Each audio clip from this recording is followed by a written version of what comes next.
Bonjour et bienvenue à tous donc pour un nouveau tutoriel consacré à Cinema 4D et plus particulièrement donc aux matériaux Nodo qui se trouvent donc ici dans le gestionnaire de matériaux.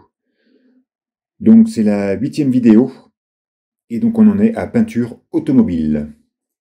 Donc j'appelle la texture. Donc comme d'hab, j'ai 9 sphères dans ma scène. Je duplicate 9 fois ma texture et je l'applique donc à chacun des objets. Et donc on va jouer sur les paramètres afin de voir les possibilités qui nous sont offertes, suivant les paramètres qu'on utilise. Donc dans l'éditeur de matériaux, donc peinture automobile, voilà, donc il est composé de couleurs, avec effet caméléon et rugosité, un paillette et un vernis. On constate qu'il n'y a pas l'onglet variation, contrairement aux autres matériaux Nodo. Ok. Donc au niveau couleur, je ne vais pas m'y attarder en fait, ça va être la couleur donc, de la peinture. Donc là, on va pour l'instant s'intéresser donc à l'effet caméléon et à la rugosité.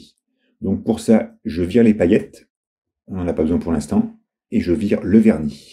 Ça, on va y revenir tout de suite, tout à l'heure. Voilà. Donc, comme toujours, au niveau donc, du choix de la couleur, il faut toujours éviter des couleurs trop saturées et des couleurs trop claires, bien sûr. Je précise quand même, si vous allez donc dans une luminosité à 0, donc votre objet sera noir, mais bon, il y aura quand même des paramètres de réflexion qui vont se faire assez légèrement. En gros, on peut dire, donc, parce qu'on constate qu'on n'a pas un paramètre de réflexion, on a un paramètre de rugosité, mais pas de réflexion. Donc en fait, c'est surtout l'indice de luminosité qui se trouve ici, qui va donc définir l'intensité de la réflexion. Ok ? Donc on va jouer sur ce paramètre, comme ça vous pourrez voir à quoi ça ressemble. Donc on va rester que dans la même teinte, donc dans un rouge. Donc en haut, on va donc jouer sur l'intensité. Voilà, donc là, sur la saturation, pardon. Donc saturation à 100 en haut, saturation à 50 au milieu, et donc saturation à 0 en bas. Donc là, on va jouer donc sur des teintes de gris. Et après, donc de gauche à droite, on va donc jouer sur la luminosité. Donc à gauche, une luminosité maximum. Au milieu, une luminosité à 50. Et à droite, une luminosité à 10. Voilà. Et donc, pour nous concentrer uniquement donc, sur la couleur pour l'instant, on va se mettre 0 en effet caméléon et un petit 10 en rugosité. Donc, la rugosité, c'est la rugosité de la réflexion. Allez, on lance un rendu. Voilà. Donc, comme toujours, des paramètres extrêmes. Donc là, ici, 100% de luminosité et 100% de saturation. Ça donne pas forcément des résultats très attachants. Donc, par contre, on constate que là, déjà, une saturation à 50, on a du mal à distinguer la dominante. Donc, en termes de saturation, il faut quand même rester entre 50 et 80, 90, quoi. Et après, donc, la luminosité va donc jouer sur on va dire le peps des réflexions, l'intensité de la réflexion. En fait, ça va toujours réfléchir quelque chose, mais avec plus ou moins de vigueur. On constate que des luminosités à 100, ça donne une brillance très très prononcée à la réflexion. Alors qu'à 50, c'est très bien. Comme toujours, des valeurs moyennes donnent généralement des résultats satisfaisants. Donc, on va rester toujours dans les rouges. Donc, on va se mettre une saturation à 75, une luminosité à 50. Voilà, même une saturation à 85. Et donc, on va voir donc l'effet caméléon. Donc, pour ça, je vais passer donc sur une vue à 4 sphères. Et donc, on va incrémenter l'effet caméléon. Donc, en haut à gauche, pas d'effet. Ici, 33, 66, et 100. Voilà. Au niveau de la rugosité, donc on la laisse à 10. Ça ira très bien.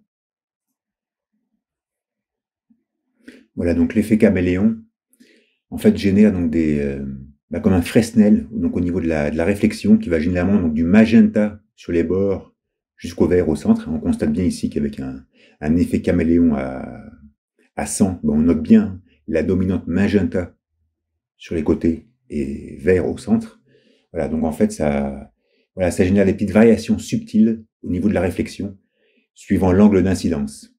Donc peut-être qu'une sphère, c'est pas le meilleur objet pour montrer la spécificité donc de l'effet caméléon, mais voilà, en tout cas, voilà, ça permet donc de générer des petites fluctuations au niveau du reflet, qui vont donc du magenta jusqu'au vert.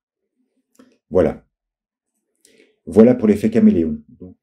Voilà, donc au niveau donc de la rugosité, donc je ne vais pas revenir sur ce paramètre. Hein, j'en ai longuement parlé dans mes vidéos antérieures. Hein, donc si on regarde la petite vignette, hein, plus j'augmente la rugosité, voilà, hein, donc plus le reflet devient se floute, on va dire. Voilà. Donc là, en l'occurrence, on va donc se mettre avec un effet caméléon léger, à 30, même à 50, allez. Une rugosité à 0. Voilà, même un peu moins, à 30. Et donc, on va s'intéresser à paillettes. OK. Donc, paillettes, je vais donc rester avec une vue à 4. Donc, par rapport à ces 4 sphères. Donc là, j'ai l'intensité. Et après, donc, j'ai un paramètre de densité et d'échelle. OK. Donc là, on va se mettre une échelle à 10 pour bien voir à quoi ça ressemble. Et donc après, on va donc jouer donc, sur l'intensité. Donc là, on va se mettre à 20 à gauche et 100 à droite. Et après, donc là, la densité, 20 en haut et 100 en bas. Voilà, comme ça, on va voir en quoi consiste l'effet paillette. Hein, voilà. Donc l'effet paillette a une incidence directe donc, sur la réflexion. Hein. Donc là, ça génère des petites variations au niveau de la réflexion, comme des flocons métalliques sur la peinture. Hein. Donc là, on avait une faible intensité, une faible densité, mais on arrive quand même à distinguer quelques petites perturbations. Ici, on avait une forte intensité, mais une faible densité. Hein, donc les perturbations sont bien visibles, mais elles sont plus éparpillées. Voilà.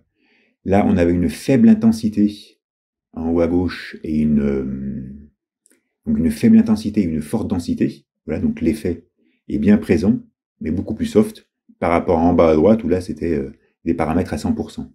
Hein, donc voilà, donc ça permet donc bien sûr de flouter la réflexion automatiquement et donc de générer ces petites irrégularités. Hein, voilà, en quoi consiste l'effet paillette. Donc on va toujours rester avec notre 4 sphères. Donc on va mettre, on va mettre des paramètres, voilà, moyen, donc 50 en intensité et 80 en densité. Et donc maintenant, on va jouer sur l'échelle. Donc on va partir de... Allez, on va mettre 4,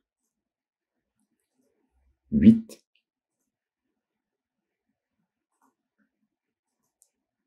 15 et 25. Voilà, comme ça on aura un bel aperçu donc de l'importance donc de l'échelle de la paillette.